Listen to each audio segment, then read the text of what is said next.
Hello and welcome to my reading log for September 2023. I actually got the month right this time because when I did my haul a couple of days ago I accidentally said October, but it was September. Anyway, as for this month, I managed to read 28 volumes, which is 2 more than what I read last month. So let's get on with this reading log and see what I read throughout September. So on the 1st and 2nd, I read the first volume of the manhwa Bloody Sweet. And this is going to be a 4-volume long series split into 2 parts. So part 1 is volumes 1 and 2, and part 2 is volumes 3 and 4. Obviously, but this being a manhwa, it's also in full colour. So this series is about a vampire who is awakened from his slumber by a girl who is she's gloomy and introverted, and she's also the daughter of a shaman, and her mother's barely around because she's always doing her duties as shaman. So on a school trip, she's being bullied by her classmates. This does have a trigger warning for bullying.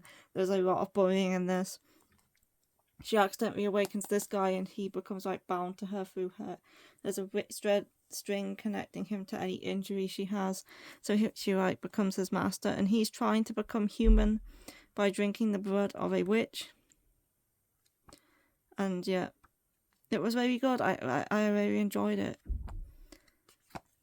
I liked it more than I thought I would, because the type of main character that this vampire is, I don't normally like that type, but I did actually really enjoy this one. I thought it was very good. And obviously I like the artworks in full colour, and that's good too. It was very good. I'd say this first volume, and I'm guessing probably the second volume too. I'm not sure about the second half of the series, but there's a lot of concentration on bullying and the effects of bullying in this, at least the first half of the series, where you have the main, if I can find her, the main bully is she's somewhere. This girl here,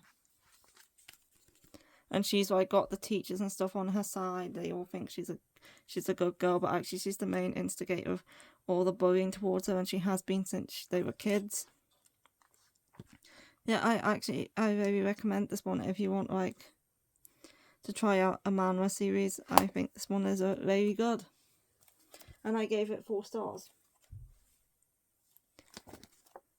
The next thing I read on the 3rd and 4th, this is another one that took me a couple of days to get through, is Isoki Roric Volume 3. This is my favourite volume so far. I really love the mystery in this volume.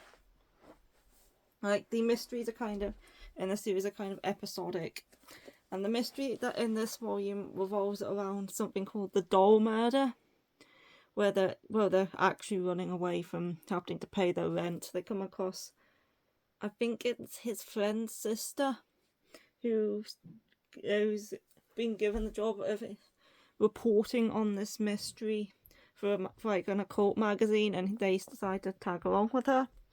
And this mystery revolves around a girl who was raised with a doll. So this family has this daughter, and they have this doll that looks exactly like the daughter, and they change the doll as she grows older, so they continue to look alike. And apparently raising this doll is supposed to bring them good luck. Anyway, something happened, and one of the servants witnessed what she thought was a murder, but it turns out that it was actually the doll. So they believe the doll was murdered, but then this servant actually turned up dead a few days later at the bottom of this cliff, as if she'd either jumped or fallen, and she had a doll in her arms. So yeah, they have to solve the mystery surrounding that. It was a very good one, this one. I really like that mystery. I like the first 2 volumes, but this one was the best mystery so far.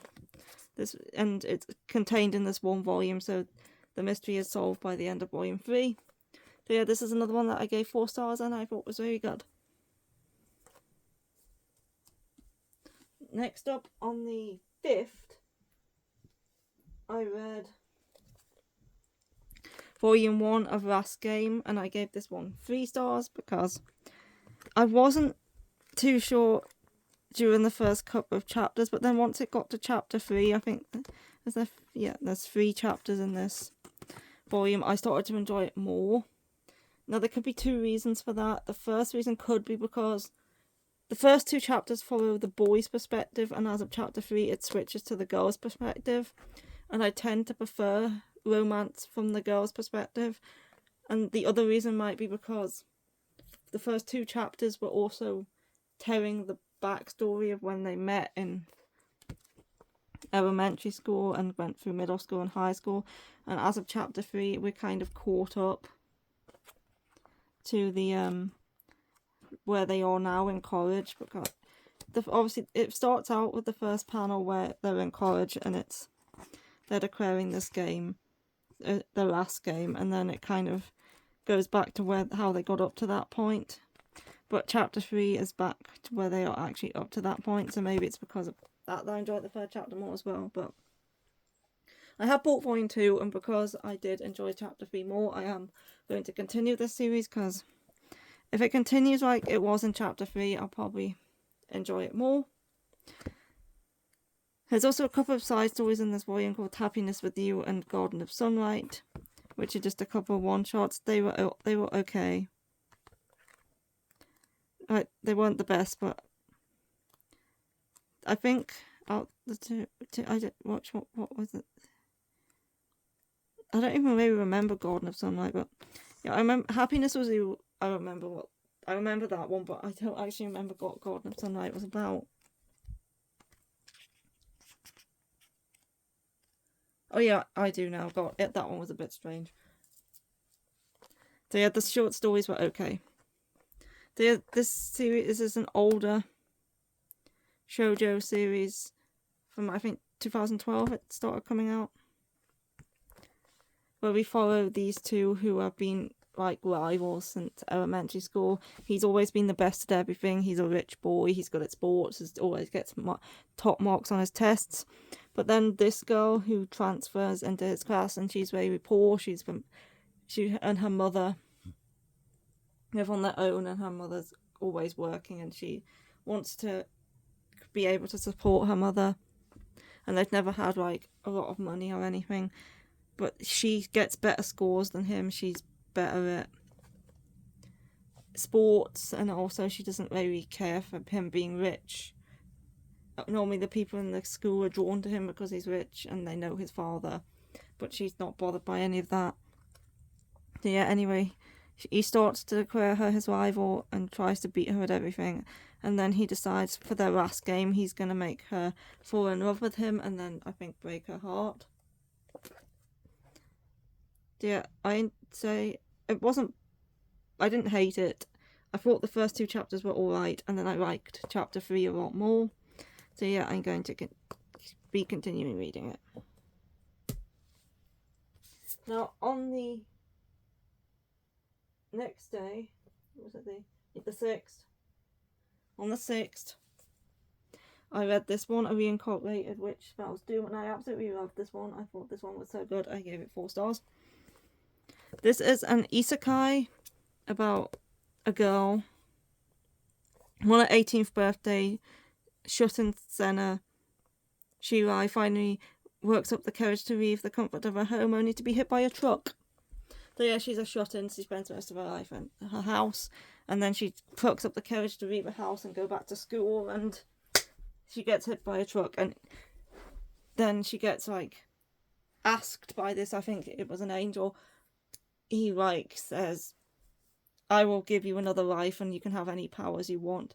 But while she was alive, she said something about wanting to watch the world blow up and like perish. So when she wakes up in this other world, she's reborn as herself. She looks exactly the same as she did in her first life, and she has the same name as she did in her first life as well. So she's born basically as herself again in this fantasy world as a witch. normally people in this world do have magic, but she has she has two magics, which will explode and perish. And explode, like, blow things up, and perish kills things, obviously. But because these magics are unusual, she once again ends up trying to help one of the villagers, but they end up being a misunderstanding, so she starts living as a shut-in again with her mother. Obviously, when she's on her 18th birthday, the same age she was in the other world before she died, she's now living by herself because her mother has since passed. And she's basically living as a shut-in in this little house in the woods when this boy ends up... Well, she normally orders supplies from this old man. But the old man's not well that day, so he comes in the old man's place, but he ends up collapsing on her doorstep. So she takes him in. And he's, like, has magic of his own, obviously, because he has control over water and wind, I'm pretty sure. And then he starts to try and, like, make her come with him to the cities and stuff. And there's also dragons in this. Where's the dragon? The dragons were cool. So yeah, I really like this. That's the dragon. I thought it was very good. Like, isekai is definitely not my favourite genre, but I really like this one. My favourite type of isekai is probably shoujo isekai that doesn't involve a villainess. So, like, this one, Saint's Magic Powers Omnipotent. Bean Counter is another one. Saber's Book Cafe and Story in Another World is one I want to try. That's been on my list for a while, but yeah. So I kind of like isekais where a girl is transported to another world and then she starts working towards a goal, like in Saint's Magic Power, that she makes potions, and Bean Counter, he's an accountant. This one she's not really working towards a goal as such, but this was a very good one. But yeah, they tend to be my favourite type of isekais, which is why I want to give Book Cafe a go, because she's working towards opening a book cafe. Because I have read a few Ruinesque, but the most of them aren't maybe for me. But yeah, this is a very good one.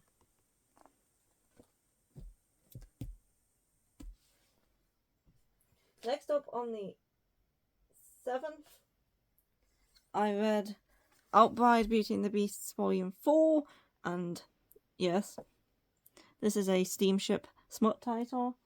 I gave this, I think, a 3.5 stars. I'm not going to be able to open this at all. So yeah, this girl is woken up after being asleep for so long in a world of gods and demons, and there's 4 people from different regions, and they all need her to have their babies, because their babies are the only thing that's going to be powerful enough to defeat this, like, looming evil that's coming for them that will destroy the land. So she now has to procreate with these 4 men, but she's in this new world, she's scared, she doesn't know what's going on, and she's kind of quite unwilling. But now she's kind of coming around to the idea, she's getting to know the guys, she's starting to like them.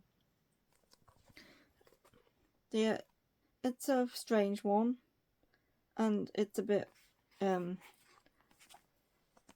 at times, but I still enjoy it. There's some artwork. The artwork is nice. And I can actually show this page. So this page has the Oni guy on the front. I think the only person she hasn't really had a moment with yet is the wolf man.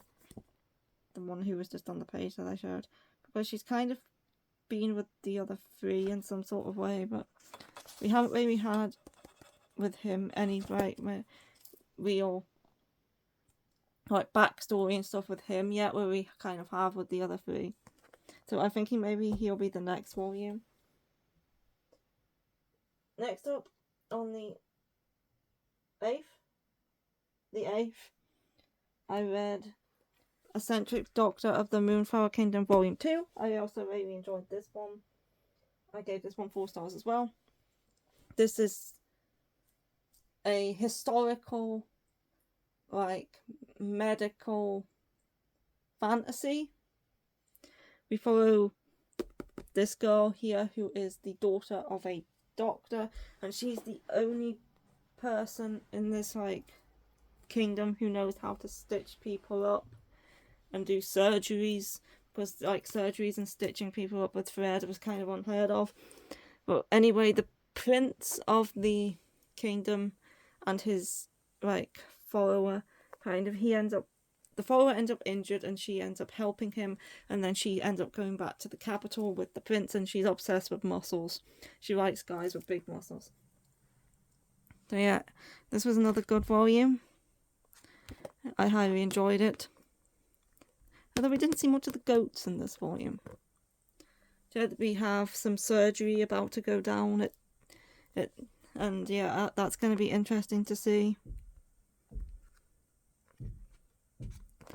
I'm definitely looking forward to volume 3, and I'm enjoying this one quite a lot.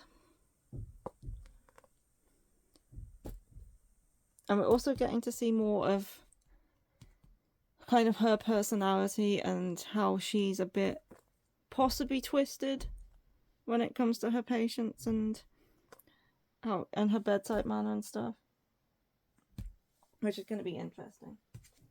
Next, I read on the 9th No Longer Heroin Volume 3. This series is a complete, like, utter mess, but it's a lot of fun. Our main heroine has a complex where she thinks she's the main heroine of her story, and no matter how many girlfriends her lover has, he will always be hers in the end because she's meant to be with him. But then he gets a girlfriend who he seems to be a lot more serious about, and she realises she might just be a side character after all, not the heroine. And it's her, she's kind of trying to make herself more heroine-like so she can get with this dude, but neither of her, she is not the best person. He is not the best person.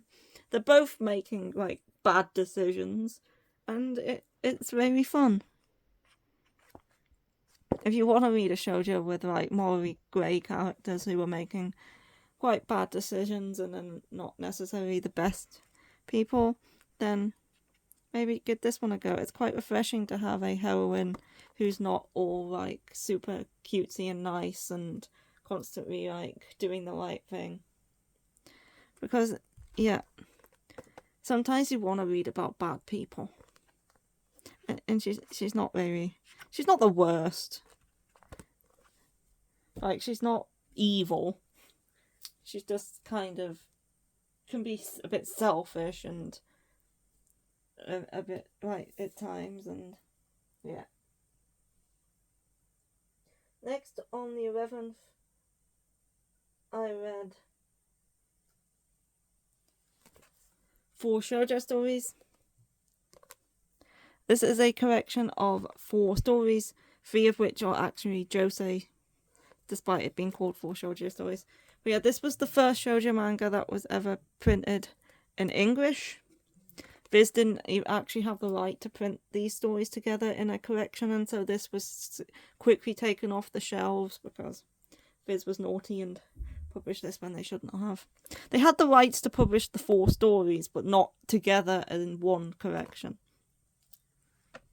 So yeah, I read this, and my favourite story in here was definitely They Were 11. I really like that one. It's a sci-fi. I'm not the biggest fan of sci-fi, especially sci-fi that takes place in space.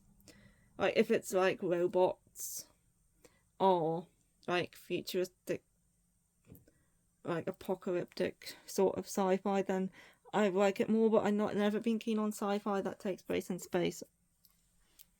But I really liked it. They Were 11. I thought that was good. It's about a class of students taking some sort of exam, and for this exam they have to be put onto the spaceship for like, I've forgotten how many days it is, but it's quite a lot of days, and survive on the spaceship with the 10 of them. And then if there's also a button, and if an emergency happens they have to press the button, but if they press the button they fail the test. But once they get onto the ship, they realise that that's actually 11 of them there, and one of the people is actually not meant to be there, and they're wondering who this 11th person is. And then things go wrong, but they don't want to press the button because then they would fail, so they're just trying to work it out themselves. It reminded me a little bit of Astro Lost in Space, with the group of people stuck in the spaceship and there being like an extra there. And then my second favourite was probably Promise, and then Since You've Been Gone, the Keiko Nishi stories. Promise was about a girl who gets the help from this like mysterious ghost guy to like reconnect with her mother, who's recently gotten remarried, and she's not really fitting in with her new like stepfather and stepbrother.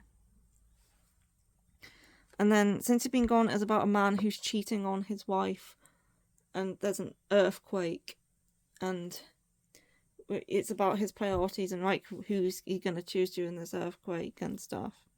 And then The Changeling was my least favourite. That's another sci-fi one about this woman who goes to this planet of these like people. So they get like a message and they realise there's a planet with life on it, and they go, but the planet's not what it seems, and it's quite mysterious and stuff. Yeah, it wasn't bad, but it wasn't my favourite of the four. So yeah, I really like this collection, and I'm glad I could actually find it and read it. They Were 11 is supposed to be getting a re-release by Dempa, but it's been a few years now and there is actually no sign of it. But if they do bring it out, I'll definitely be interested in picking it up, because that release will include the sequel as well, which this doesn't. I really like. They Were 11 is definitely worth reading. So yeah. I enjoyed this and I gave it like 4 stars. I would say I'll give They Were 11 4 stars. I would give these two maybe 3.5, and then The Changeling maybe 3. Next up, on the 12th and 13th, I read the first omnibus of Homunculus. If you go by the original release of this series, this is actually a 3-in-1, but if you go by the re-release, it's a 2-in-1, and I managed to read it. It's not that wordy, so I did manage to get through it in a couple of days.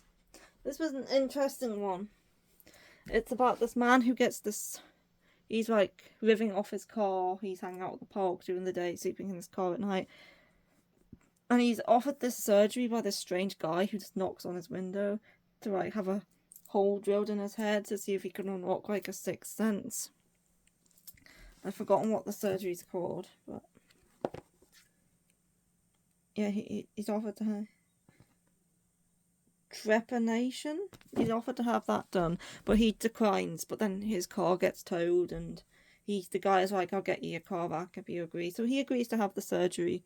And at first everything seems normal, but then he starts, when he covers up, I think it's his right eye, he starts to see these like strange creatures when he looks at people. He's like, one's a robot, one's made out of sand, one's like flat. Basically, they look kind of like monsters, and these things are homunculus, which are like the person's like inner self that they like keep hidden, and the homunculuses appear certain ways for certain reasons, and he's like trying to like she appears like that, and he's like trying to realize that if he can like get them to disappear, if he like sorts through their problems and stuff. So I enjoyed this first omnibus, and I gave it, I think, 3.5 stars, but I have heard some things about the second omnibus and how it's not great, so I'm a bit kind of reluctant to continue it, but I still want to give it a go. He's the fat guy, just to see what the second omnibus is about. I can kind of guess what the things people are going on about are by the end of this omnibus. So, yeah, and the way this guy was talking about what he wants to do to this teenage girl. So yeah, not sure if I'll end up correcting more.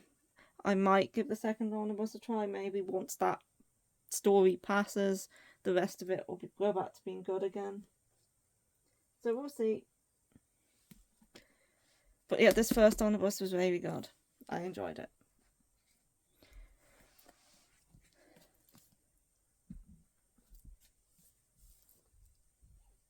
Next up is on the 14th, I read the next volume of Red River, which was 23. Again, I gave this 4 stars. I'm not going to open this or really say much about it because this far into the series, everything's basically a spoiler. Yeah, I'm still enjoying this series. We're getting closer to the end now. I've read 24 as well. That'll be in this month's reading log. But yeah, great. And then I read the final volume that I own of Enoa on the 15th, which I gave 3.5 stars. This isn't the final volume. We have 17 volumes in English and then 22 volumes in Japanese, the last 5. The series was cancelled and we never got the last 5 in English, but I do want to try track down 15, 16 and 17. I was looking online to see if there was any way you could kind of any translations for the last 5 volumes, but there's not.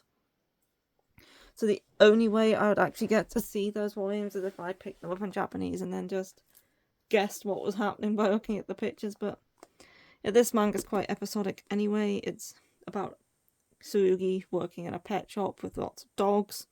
It's a dog manga. You get cute dogs in every volume. This one follows 4 large dogs. Like we have a Leonberger, a Great Dane. Then we have a Pyrenean Mountain Dog, as well as a Newfoundland. My next dog is going to be a Newfoundland. I really like Newfoundlands. So it follows the super huge dogs. And then we have a few more storylines after that. So yeah, this one does end in the middle of a storyline. So if I'm going to find out how that storyline plays out, I'm going to have to be picking up volume 16 15 if I can get around to finding it. Because I think 17 is the easiest one out the 3 to find. But yeah, there's also a lot of puppies in this volume, and it talks about breeding and responsible breeding and irresponsible breeding and stuff. Next up, on the 16th, I read the final volume in the main series of Something's Wrong With Us, volume 16. I gave this 5 stars. I adore this series. There's 3 volumes left, which are side stories, like a short sequel continuation. I think 17 might be out soon, if not already. But yeah, I love this series a lot. It was fantastic. It's definitely a favourite of mine. It's probably one of, if not my favourite, Josei series. I'm not going to open it up because of spoilers. But yeah, this was so good. It had romance, it had mystery, it had intrigue, it had sweets, it had drama. It was great. I loved it. It was fantastic. Definitely a new favourite. Yeah, I look forward to reading the other 3 volumes and seeing what goes on in them. Although I can kind of guess how those I can kind of guess by the cover of volume 18 how it's not 18, 19. I can kind of guess by the cover of volume 19, which I have seen on Goodreads, how what's going to happen in those 3 volumes and how that part's going to end. I won't. If you want to go look at the cover, you can see it on Goodreads, but I won't say what it is. Next up, on the 17th, I read Put on the Tracks 4, 5 and 6. Like, these are super easy to get through. There's hardly much dialogue. So I read them all in one day, like all in one sitting. This is a messed up series, and I really like it. We follow a young boy in middle school and his overprotective mother. And she is overprotective, but at the start of the series, she just seems, a bit maybe close with him. But then something happens when they go on a family trip to the mountains, and he starts to see his mother's true colours, and things get strange, things get messed up, shit happens, and this boy's life is not great. So yeah, love these 3 volumes. We'll definitely be picking up more of these, as I say, super quick to get through, as I can read all 3 of these in one day. I think the series is ending at 17 or 18 volumes, and that there's like 14 out in English. But yeah, if you like Choose Those See Me, if you like psychological like dramas with some horror aspects, it's not. This one is a good one, obviously. It's not a happy read, but I tend to enjoy these kinds of stories. And I really like these 3 volumes. I gave them all 4 stars, I do believe. Yeah, I did. Very good. I can't usually read more than 1 volume in a day, but them ones were super quick to get through. Then on the 18th, I read the 2nd volume of the Apothecary Diaries, which is a bit like Entric Doctor, but after having read 2 volumes of Entric Doctor and 2 volumes of the Apothecary Diaries, I do like Entric Doctor more. That's not to say I don't like Apothecary Diaries. I gave this one a 3.5 stars. I did like this volume. I just kind of prefer Entric Doctor a bit more over this one. This is set in ancient China, in the inner courts of the Empress Paris, where we follow Mau Mau, who was kind of sold off. She's from the Pressure District originally, and she was sold off to work as a maid, like a handmaid to the courtesans. But she's very good with like poisons and medicines and stuff like that. So she ends up helping out one of the concubines with some issues, and she ends up becoming a lady in waiting to one of the concubines and solving more like medical mysteries and stuff. Yeah, I have been enjoying this one. I just think I like Moonflower Kingdom slightly more, but I will definitely still continue this one. It's just I probably won't be more of a priority as other series, but it's very good, and I do very much look forward to watching the anime once it starts too. Next, I read 3.5 stars. Next, I read Call the Name of the Night Volume 2, which I gave 3.5 stars. This one, it's like a fantasy like slice of life series with some about this doctor and this little girl who has this illness where she calls the night to her, so she gets surrounded in darkness and shadows, and because of this she was like ostracized and everyone feared her, so her parents sent her to live with this doctor in hopes that he could help her. We got backstory in this volume as to when the 2 of them first met and how they came to live together, and a few more stories evolving like gardening, making like potions, a bit about drawing in the air with magic crayons.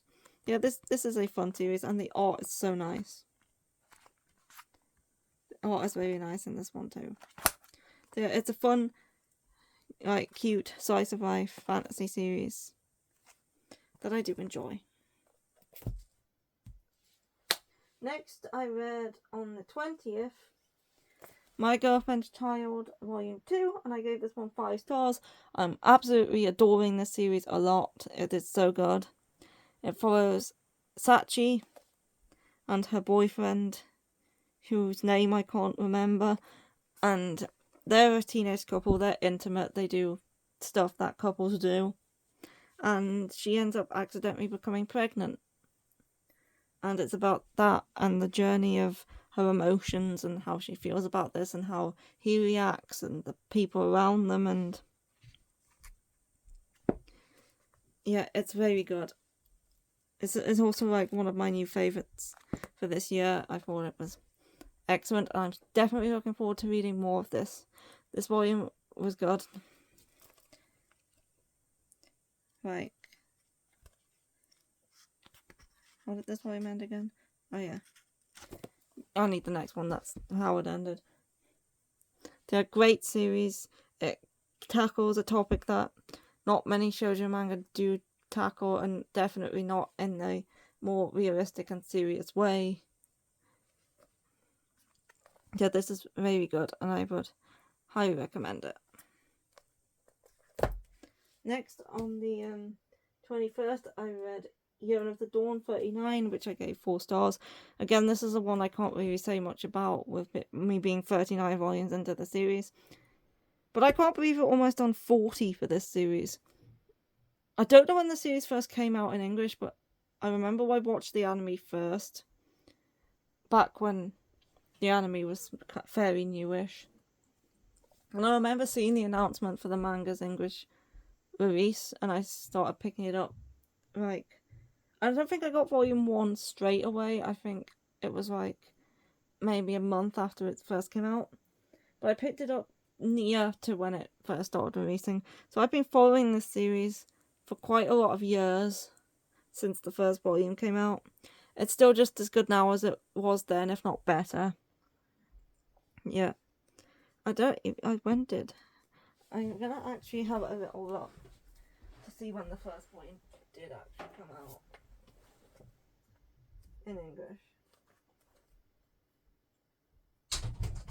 The first volume came out in August 2016, as you can see there. So that's like 8 years, is it? 2017, 2018, 2019, 2020, 2021, 2022, 2023. 7 years, yeah. I've been following the series for 7 years and I'm a ruin.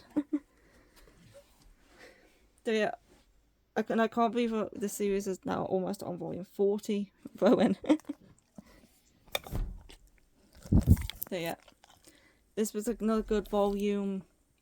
I can't say much, but the second half of this volume concentrates on a character called Mania, and she's kind of the focus for the second half. I can't really say much about what's going on, as I said, heavy spoilers.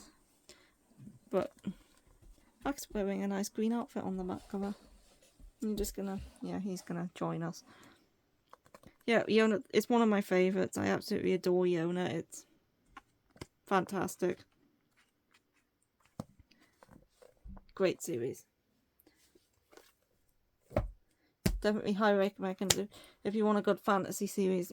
Yona's fantastic. Next, on the 22nd, I read Kurun Generic Romance Volume 4, and I gave this 3.5 stars. This series has answered a few questions, right? There's a few things starting to come to the surface of what's happening in this walled city, but then there's so many more just flopping into the picture as well. Like, we start to get like an inkling of what might be going on, and then it's like, but then there's this as well, and I'm like, is this city like not the original? Like, what's going on? Anyway, this is a very interesting series. It's very intriguing. There's so many questions about what is actually happening. There's also the romance, obviously. It's not a generic romance, as the title would suggest. It's very not. There's so much questions in this series. Anyway, this series, it follows this woman called... You know what? I can't remember her name. It follows this woman on the front cover, and she works at a real estate office in Kowloon, which is the walled city that used to be in Hong Kong that was torn down in, like, I think 1994, I think. But in this world, Kowloon still exists, and she works as a real estate agent there, and she works alongside this guy who she likes, but this guy's kind of a bit weird with her, and then she discovers something that suggests that there might be like something going on with him and her that's not her, and it, yeah, just, I'm not going to say too much, just read it.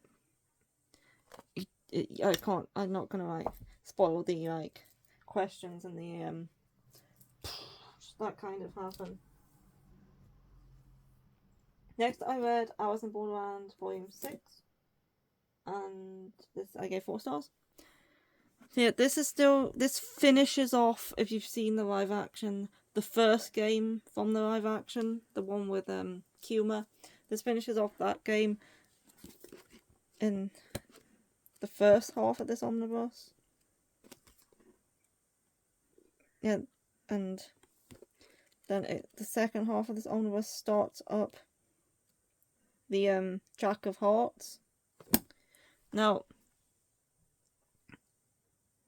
this is kind of a slight spoiler here, but if you've seen the live action, you know the Jack of Hearts game is played by Chisha, whereas in the manga, Chisha's not involved with that game at all.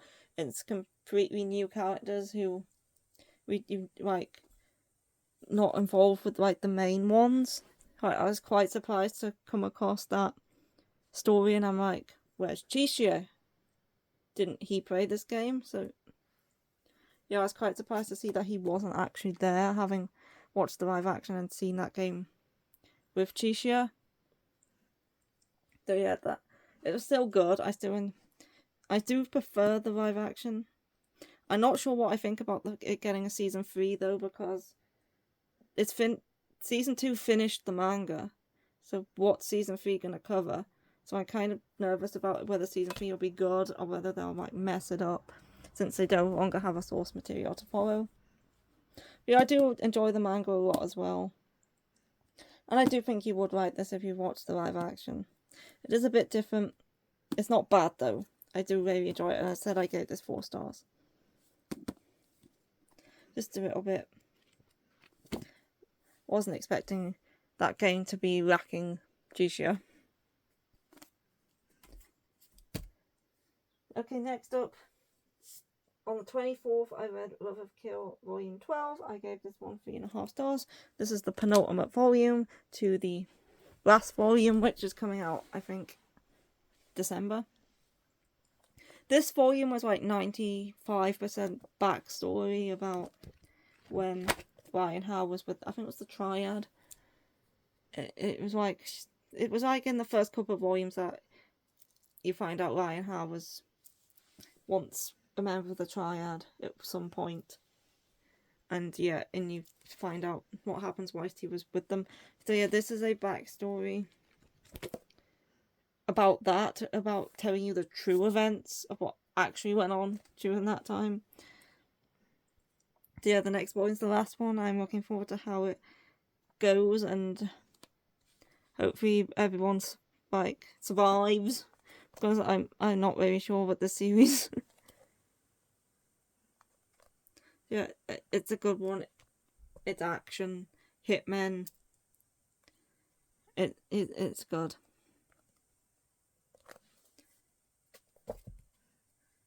Next, on the 25th, a bit of a change of pace from the more darker series of Brother Killer and Alice in Borderland. I read the super fluffy and cute Imakoi Volume 6.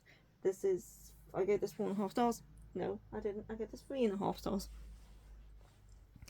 As of this, well, the first chapter of this volume focuses on Yagu and Satomi, but as of the second chapter, we are focusing on his friend, and also her friend, and them. And I think that is probably going to continue into the next volume. Possibly it's going to focus on them for the rest of the series, because there's not really much more to say with these two, I'm guessing. So it's a cute romance. These two get together like super early on. It's like chapter 2, something like that, and it more follows them in a relationship with each other rather than them getting into a relationship with each other. But it's obviously kind of got to a point now where there's not much more to tell with these two, so we're kind of switching over to the friends and their story, and I am enjoying it quite a bit, the friend story. So I am looking forward to picking up the next volume and seeing where it goes from there.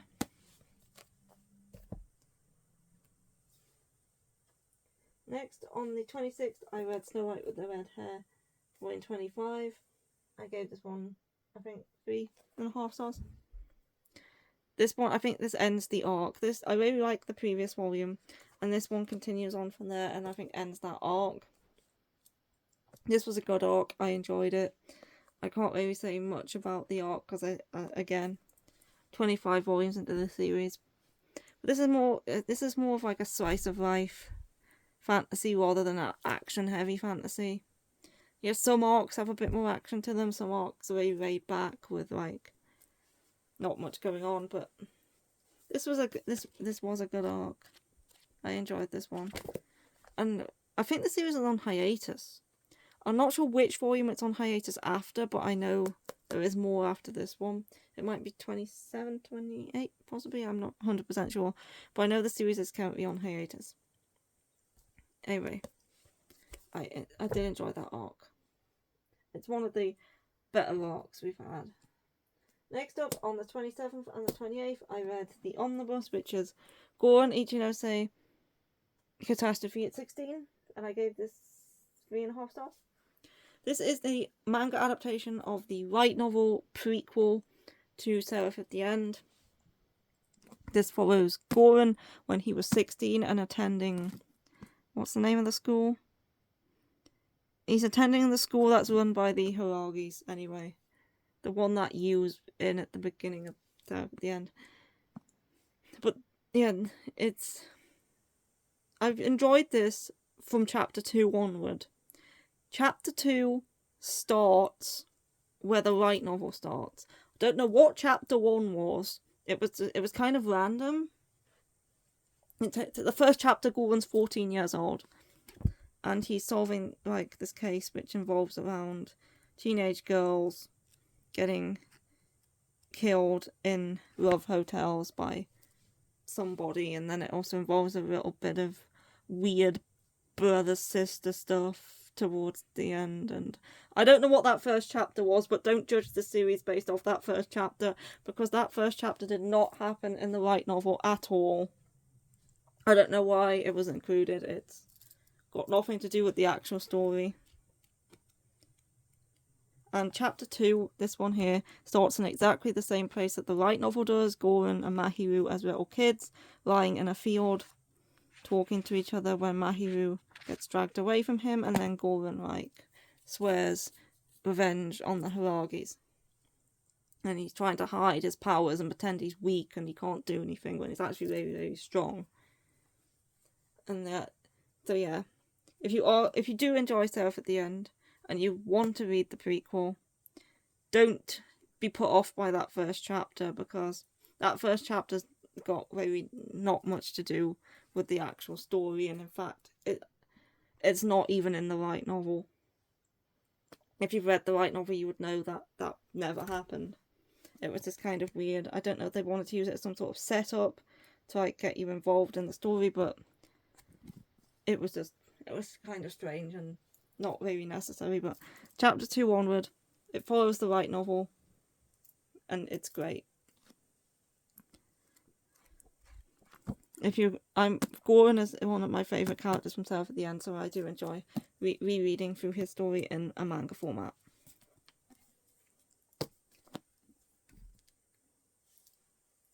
Next, I read on the 29th, with 2 more to go, I Should Not Love You, which is a one-shot, which I gave 3.5 stars.